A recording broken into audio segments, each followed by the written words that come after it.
Kings and Queens. You've seen the thumbnail and probably thought, what kind of Kool-Aid is this man sipping on? What I have for you today is a present, a gift, a unique deck not yet transcribed into the Mox fields and the EDH Rec deck lists of the world. But before I give you this, my name is Barrister Brewstocrat. I cover every single card in the 99 of the deck and I slap a bunch of memes into the mix. Except this time, we're working with 101 cards. I bring you the goods, you hit the like and subscribe. Help me on my quest to make this next video become a reality.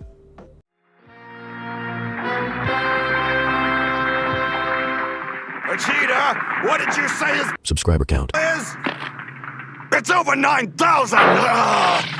Getting into the makeup of this build, this is a completely legal 101 card deck which basically has 3 starting cards off to the side. Let me show you how we do this. We have to simultaneously select a commander with the choose a background mechanic. Next, a card with the background mechanic. And lastly, a card with the companion ability, of which have to fall within the color pairing of our commander and background. Mix the right combination together and we get ourselves a unique trio not yet shown off to the world that you can go off and build, or go off and build a variation for your next commander night. Let me show you what we have selected. First up, we have Durnan of the Yawning Portal for 4 mana. It's a legendary creature, human warrior for 3/3. Whenever Durnan attacks, look at the top 4 cards of your library. You may exile a creature card from among them. Put the rest on the bottom of your library in any order. For as long as this card remains exiled, you may cast it. That spell has Undaunted. Undaunted means that the exiled card will cost 1 generic mana less for each opponent you are facing. This means for most of the game, all of our exiled creatures with Durnan will have 3 generic mana discount. And you'll see why that's going to be even more relevant in a second. Next up, we have Candlekeep Sage. It is a 3 mana legendary enchantment. Our background, commander creatures you own have, when this creature enters or leaves the battlefield, you draw a card. Every time we blink Durnan, every time we create a copy, we will be drawing cards that way. Finally, we have Keruga the Macrosage. For 5 mana, it's a 5/4 legendary creature, dinosaur hippo, with companion. Your starting deck contains only cards with converted mana cost of 3 or greater, and land cards. We have met that requirement in our deck building. When Keruga the Macrosage enters the battlefield, draw a card for each other permanent you control with converted mana cost 3 or greater. You can see how by pairing Keruga with Durnan, we don't care that our cards need to be above 3 mana, as Durnan discounts 3 generic mana per triggered ability.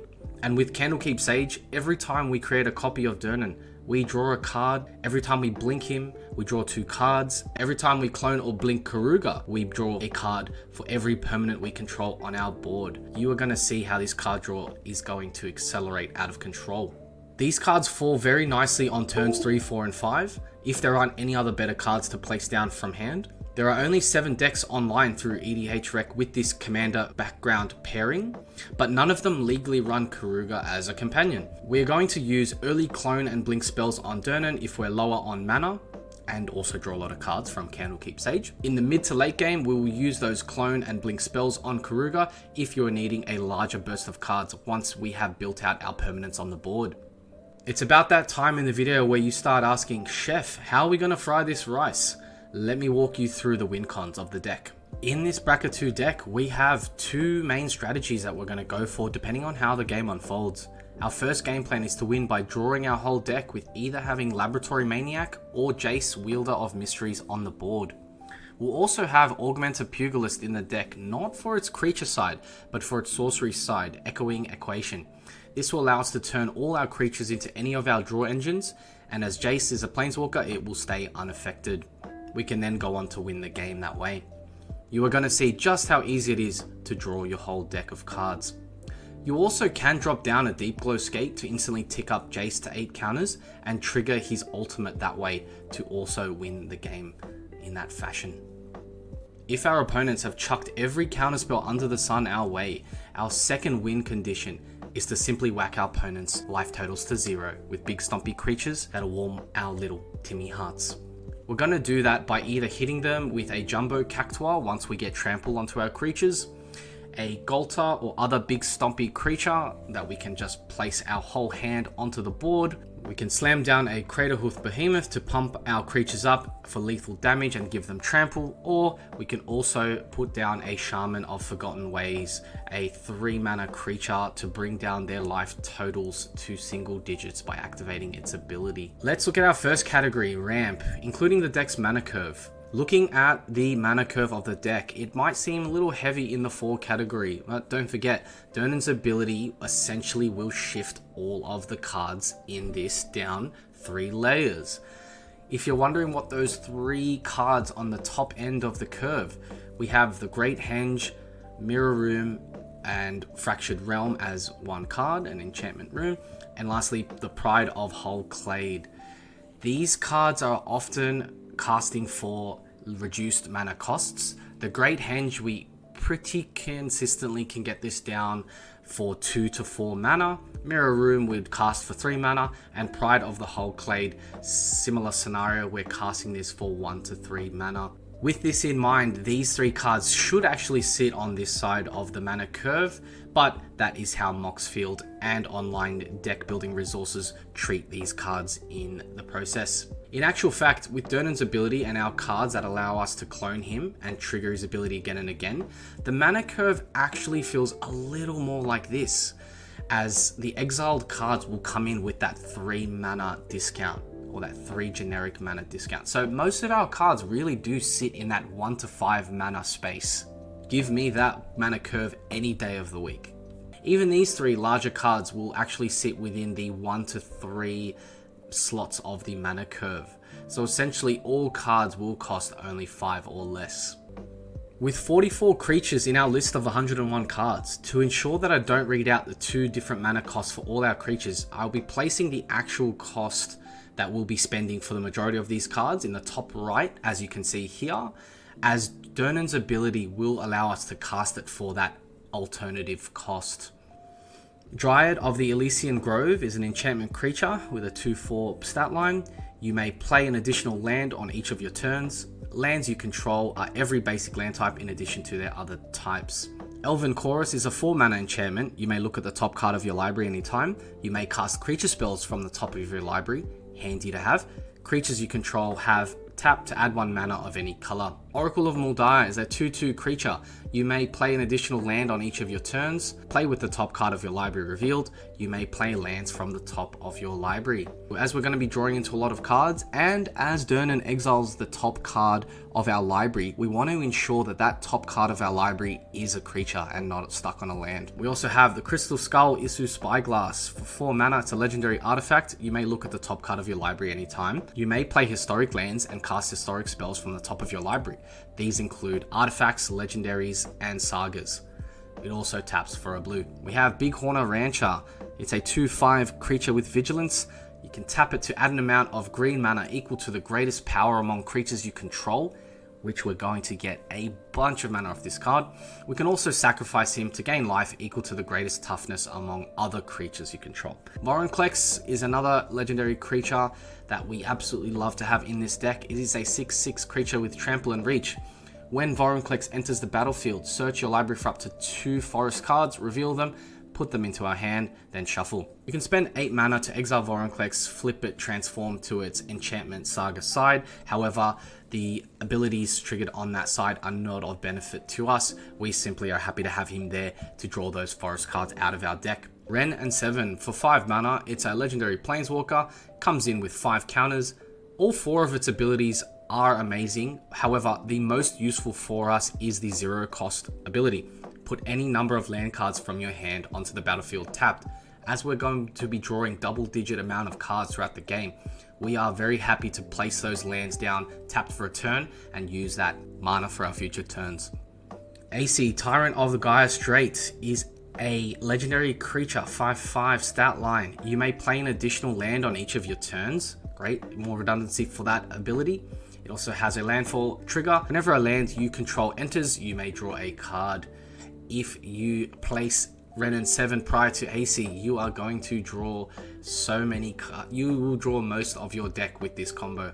Nyx Bloom Ancient. It is a 5/5 enchantment creature. It's an elemental with trample. If you tap a permanent for mana, it produces 3 times as much of that mana instead. We've come to the blink spells of the deck, which is precisely what your opponents will be doing after they've seen you draw about 40 cards in a single turn. First up, we've got Lily Splash Mentor. It is a 4/4 creature frog druid with reach. You can spend 3 mana to exile another target creature you control, then return it to the battlefield under its control with a +1/+1 counter on it. Activate only as a sorcery. Note, this is a mana sink. There is no tap ability on this trigger. You can sink as much mana as you like and just draw as many cards as you possibly can. We don't have any infinite mana sources in the deck. This is a bracket 2 deck, but having stacks of mana isn't something unfamiliar in a bracket 2 game. Conjurer's Closet is an artifact for 5 mana. At the beginning of your end step, you may exile a creature you control and return that card to the battlefield under your control. Essentially get a blink per turn. Deadeye Navigator is a 5/5 creature with Soul Bond, which means that you can pair this creature with another unpaired creature. When that creature enters, they remain paired for as long as you control them both.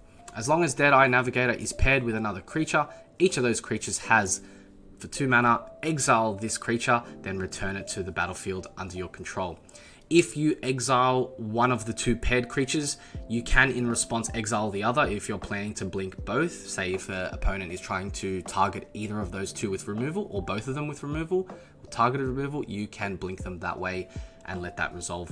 Y'shtola is a 3/5 legendary creature cat druid. At the beginning of your end step, exile target creature you control, then return it to the battlefield under its owner's control. Then, if it's the first end step of the turn, there is an additional end step after this step. You can see how that combos with the Conjurer's Closet. It just essentially gives us more triggers. Now, let's check out our card draw. Just like your Steam library, you're never going to use it all, but you can't turn down another chance to add to that collection. First up, we have Beast Whisperer. It's a 2/3 creature. Whenever you cast a creature spell, draw a card. With almost half the deck containing creatures, it almost reads as whenever we cast a spell, draw a card. Defense of the Heart, it's technically our only tutor in the deck. It's a 4 mana enchantment. At the beginning of your upkeep, if an opponent controls 3 or more creatures, sacrifice Defense of the Heart. Search your library for up to 2 creature cards, put those cards onto the battlefield, then shuffle. 2 incredible cards to bring out are Ginger Taxis and Golta. However, you can explore the deck list and find any other cards that you might wish to tutor up instead.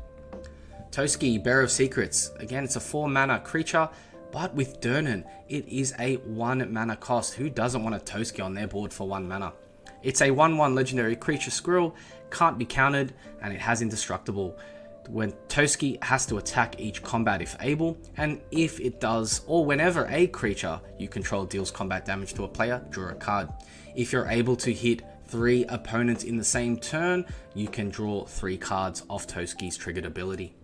Oran Frostfang is a 2 or 5 mana snow creature snake, just like that friend of mine who watched that very last video of mine and hit the dislike button for the memes. I'm gonna get you. I'm gonna make you cry like a little baby. Anyway, Oran Frostfang's abilities are similar to Toski's, except it also has attacking creatures you control have Death Touch. If you have Toski and Oran Frostfang on the board, you can essentially draw 6 cards if you are able to hit each of your 3 opponents. Lurking Predators. For 6 mana, it's an enchantment which says whenever an opponent casts a spell, reveal the top card of your library. If it's a creature card, put it on the battlefield. Otherwise, you may put that card on the bottom of your library. Despite being an expensive casting cost that we may not really be used to with the bonuses and discounts we've had along the way, with almost half our deck being creatures, this would be an absolute sin not to include in this list. I mentioned him earlier. Ginger Taxis is a 5 or potentially 2 mana creature with a 5/5 stat line and ward 2. Whenever you cast a non-creature spell with a mana value 3 or greater, draw a card. Thanks to our deck building restriction with Keruga, we can basically cross out the rest of that text there. The next ability is the real reason why we've got it in the deck. For 4 mana, we can exile it, then return it to the battlefield transformed under its owner's control, activate only as a sorcery, and only if we've got 7 or more cards in hand. We transform it into the Great Synthesis. Let's go through the steps. The first step says draw cards equal to the number of cards in your hand. You have no maximum hand size for as long as you control the Great Synthesis. The second step says return all non-Phyrexian creatures to their owner's hands. This is a great way to blink everyone else's stuff back to the board to buy us more time to keep drawing cards. Third step says you may cast any number of spells from your hand without paying their mana costs. Then exile the Great Synthesis, return it to the battlefield front face up. What a phenomenal ability. We don't want to just dump every single card onto the board with that ability, as our opponents may be holding a Farewell or other board wipe. We need to make sure we've got fuel in the tank. The Great Henge and the Pride of Hullclade. I've covered them before, but let's go into what they do. The Great Henge is a legendary artifact that can cost X less to cast, where X is the greatest power among creatures you control. With 2 creatures on the board, you can cast this for 2 mana. You can tap it to gain 2 green mana and gain 2 life. Whenever a non-token creature enters the battlefield under your control, put a +1/+1 counter on it and draw a card. The Pride of Hullclade for 11 mana, potentially 8, but really, you're going to cast this for 1. It's going to feel so amazing. This spell costs X less to cast, where X is the total toughness of creatures you control. It does have Defender, but for 4 mana, until the end of turn, target creature you control gains +1/+0 and gains whenever this creature deals combat damage to a player, draw cards equal to its toughness, and can attack as though it didn't have Defender. You can imagine how crazy this can go, drawing 15 cards, or if you've had to trample over a little 1/1 blocker, anything above 10 from one creature is just phenomenal. Moving on, no maximum hand size means you always have an excuse to draw more cards. If you play Magic the Gathering and don't enjoy the sensation of drawing bundles of cards, I think you might have taken a wrong turn onto this video. We have 4, technically 6 cards that enable this, starting with Decanter of Endless Water. Man, how would I love to have that in this economy. It's a 3 mana artifact with you have no maximum hand size, and you can tap it to gain 1 mana of any color. Venser's Journal for 5 mana. It's an artifact with the same no maximum hand size ability.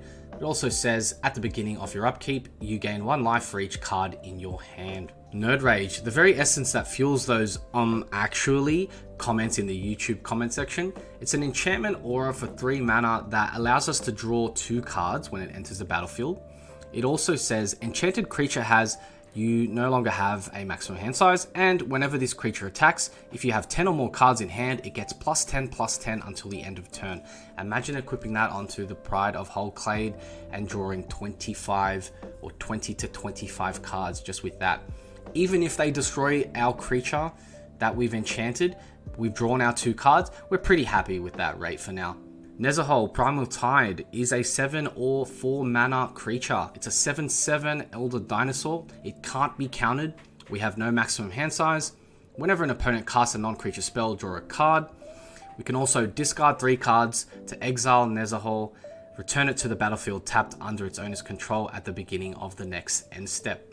As I said, this was our 4, technically 6, so we also have 2 lands that allow us to have no maximum hand size. The second side of Seagate Reborn, if we're pretty good with lands and we don't need to cast it for its land side, we'll play it as Seagate Restoration for 7 mana. It's a sorcery that says draw cards equal to the number of cards in your hand +1.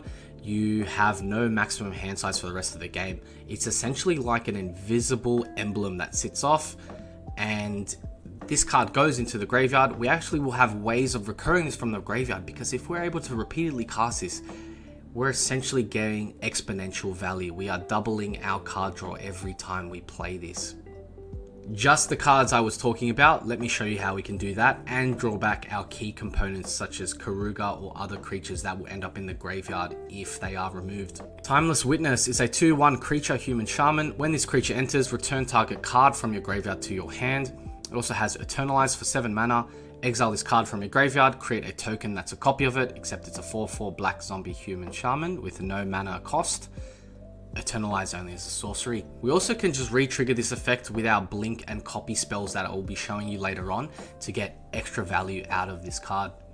Colossus Sky Turtle is a pretty expensive card, but we're not really casting it as a creature, even though we can, being it has a 6/5 body with flying and ward 2. We're really using it for its 2 channel abilities. So for 2 and a green, we can discard it to return a target card from our graveyard to your hand, essentially just like Timeless Witness. Its second channel ability, for 1 and a blue, discard Colossal Sky Turtle, return target creature to its owner's hand. We can use that to save some of our creatures that are being targeted by removal, or we can blink back opponent's creatures that are attempting to attack us for big damage. Springleaf Avenger is a 6/5 creature. It's an insect ninja with ninjutsu. So for 4 mana, you can return an unblocked attacker we control to hand, put this card onto the battlefield tapped and attacking instead. Whenever Springleaf Avenger deals combat damage to a player, return target permanent card from your graveyard to your hand. It's a great way to sneak it out to ensure we can get that effect. Moldgraft Monstrosity. Again, it's a bit of an expensive cost, but with Durnan, we can cast it out for 3 mana. It's an 8/8 creature insect with trample. When it dies, we exile it, then return 2 creature cards at random from our graveyard to the battlefield. No matter what we get back at this point, we're going to get some great value out of that card. With the cards in this section, we're going to go out and carry out the Control-C and Control-V copy and paste functions in real life. First up, we have some artifacts that enable that. Mirror Box and Helm of the Host really help us get around the legendary rule. Mirror Box kind of pumps up our creatures and gets around the legend rule, whereas Helm of the Host will also give us a token copy that isn't legendary of the creature we've equipped. Lithoform Engine is a 4 mana legendary artifact, which is also a great mana sink. If we don't have Lily Splash Mentor up, this gives us another outlet to sink that mana. For 2 mana, we can copy an activated or triggered ability. For 3, we can copy an instant or sorcery. Or for 4 mana, we can copy a target permanent spell we control. Becomes a token. Lithoform can be that mana sink that we really need, especially if we want to hold up mana through each of our opponent's turns. This is a great way we can sink it at the last opponent's end step before our turn begins. Moving on to some enchantments that copy and clone our creatures. Endless Evil for 3 mana, it's an enchantment aura. We enchant a creature you control. At the beginning of your upkeep, create a token that's a copy of enchanted creature, except the token is a 1/1. Put this on a creature that has an amazing ETB, such as our companion Keruga. Even if you equip it to a legendary creature, it doesn't matter that the token will get sacrificed because the ETBs will trigger before the token is sacrificed. The second ability of Endless Evil isn't relevant as we do not have any horrors in the deck. Extravagant Replication for 6 mana. It is one of the higher costing enchantments or cards in our deck. At the beginning of our upkeep, we can create a token that's a copy of another target non-land permanent we control. So this is flexible. We can use it to copy anything each upkeep to our liking. Parallel Lives and Doubling Season, you know them. They're there to double the amount of tokens that we control.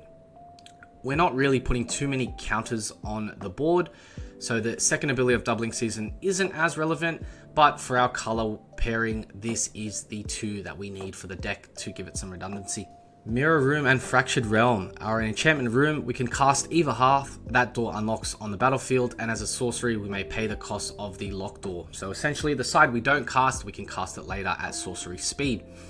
If we cast Mirror Room, we unlock this door, we create a token that's a copy of a target creature we control, except it's a reflection in addition to its other creature types. Fractured Realm for 7 mana. If a triggered ability of a permanent you control triggers, that ability triggers an additional time. Phyrexian Metamorph is a fun include. Essentially, it is 3 mana and a Phyrexian blue, so we can either pay it with 2 life or a blue mana. You may have this creature enter as a copy of any artifact or creature on the battlefield, except it's an artifact in addition to its other types. If Durnan is able to exile it, we can simply play it down for 2 life, which is great for our tempo. Sakushima of 1,000 Faces, it's a 3/1 legendary creature, enters the battlefield as a copy of another creature, except it retains its name, and gives us the legend rule doesn't apply to permanents we control ability. Spark Double, again another creature that allows us for it to enter as a copy of a creature or planeswalker we control, except it comes in with a +1/+1 counter, or if it was a planeswalker, an extra loyalty counter. Roaming Throne for 4 mana, it's a 4/4 artifact creature with Ward 2. We can choose a creature type. At this point, we're probably going to choose either our commander or our companion. Allows us to trigger that triggered ability. Depending on which of the 2 we've cloned more, we're essentially going to double those triggered abilities. Auton Soldier for 6 mana or potentially 3. It is an artifact creature, comes in and says, you may have Auton Soldier enter the battlefield as a copy of any creature on the battlefield, except it isn't legendary. It's an artifact in addition to its other types, and it has Myriad.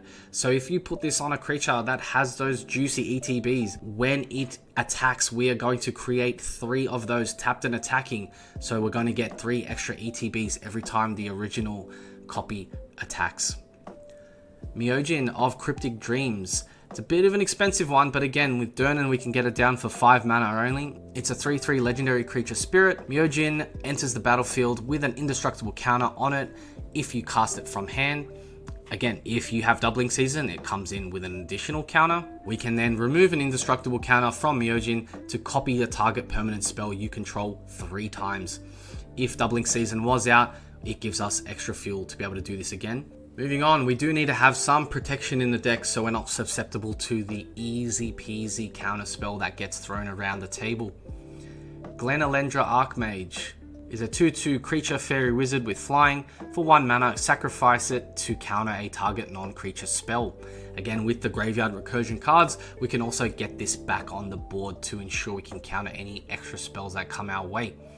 Leyline of Anticipation for 4 mana, it's an enchantment that is quite a nice one to include even if we don't get this in our opening hand. It says if Leyline of Anticipation is in our opening hand, you may begin the game with it on the battlefield. You may cast spells as though they had flash.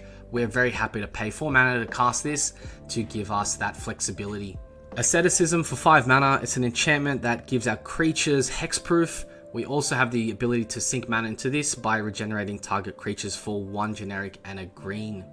Bellowing Tangleworm for 5 mana or potentially 2 with Durnan. It's a 4/4 creature worm with Intimidate, and other green creatures you control have Intimidate. Intimidate essentially means this and creatures with Intimidate can't be blocked except by artifact creatures or creatures that share a color type with the attacking creature. Keruga the Tide Star for 6 or potentially 3 mana. It's a 5/5 legendary creature dragon spirit with flying. When Keruga dies, gain control of target creature. This is also a fun one to have out on the board. This will scare your opponents if they are threatening a board wipe and they've got some indestructible creatures on the board.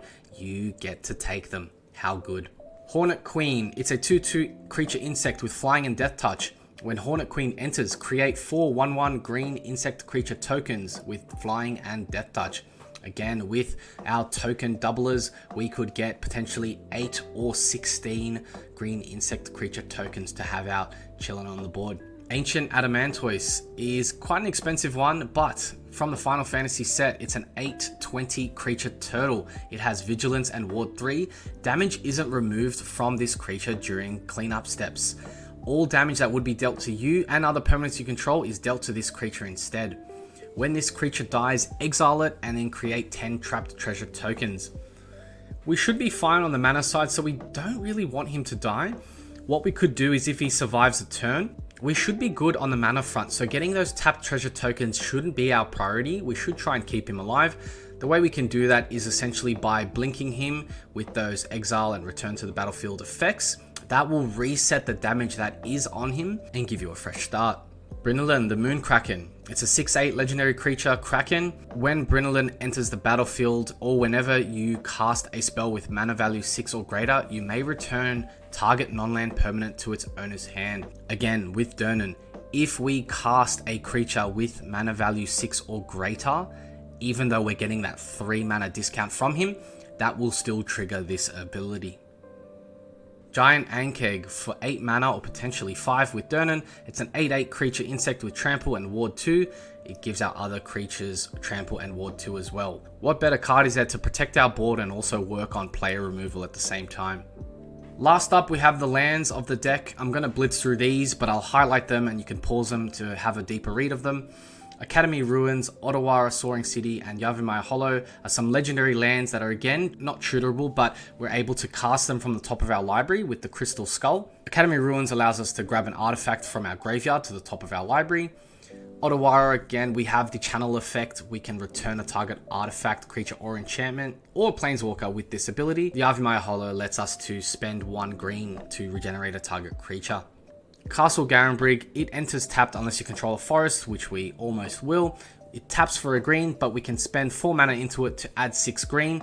We have to spend this mana only to cast creature spells or abilities on creatures. Mosswort Bridge is a land that comes in tapped and adds a green, but when this land enters, look at the top 4 cards of your library, exile 1 face down, then put the rest on the bottom in random order. For just 1 green, we can tap this to play the exiled card without paying its mana cost if creatures you control have total power 10 or greater. That is going to be super easy in this deck. We have a few lands that come in tapped in this deck, but do not fret. We've got turns 1 and 2 where we literally can't cast any cards. Use those turns to play some of those tapped lands first. Yavimaya, Cradle of Growth, essentially each land on the battlefield becomes a forest in addition to its other land types. Just helps us with that color fixing a little bit. Oran Reef the Vastwood comes in tapped, but we can add a green by tapping it. We can also put a +1/+1 counter on each green creature that entered the battlefield this turn. If we had placed our whole hand with something like Golta or Ginger Taxis, we could tap this to put a +1/+1 counter on 10 to 20 creatures if we wish. Minamo, Schools at Water's Edge is a legendary land. Again, we can play that with Crystal Skull from the top of our deck. Add a blue to our mana pool. We can also spend a blue to untap a target legendary permanent.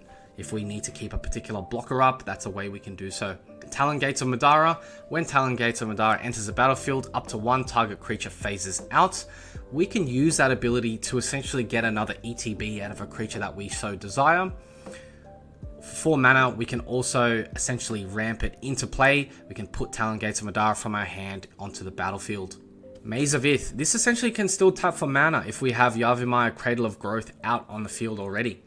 We can tap it to untap a target attacking creature, prevent all combat damage that would be dealt to and dealt by that creature this turn. So we can use that to deter our opponents from attacking us. We can also use it at the very end of the combat phase to untap our creature even after damage is dealt. So essentially, its only upside, we essentially untap our creature as if it essentially had vigilance. Command Tower, it's in most decks. It'll give us 1 blue or red when we need it. Here we've got a slew of lands that produce both green and blue mana. Most of them come in untapped, provided we meet a particular condition, and with this deck we should be able to do it, and if not, we have turns 1 and 2 to play them down. 4 of these are also considered a forest island, so they're also fetchable when needed, but we've also got some basics in the deck as well. Here we've got 6 MDFCs. We really don't want to be playing these down as lands.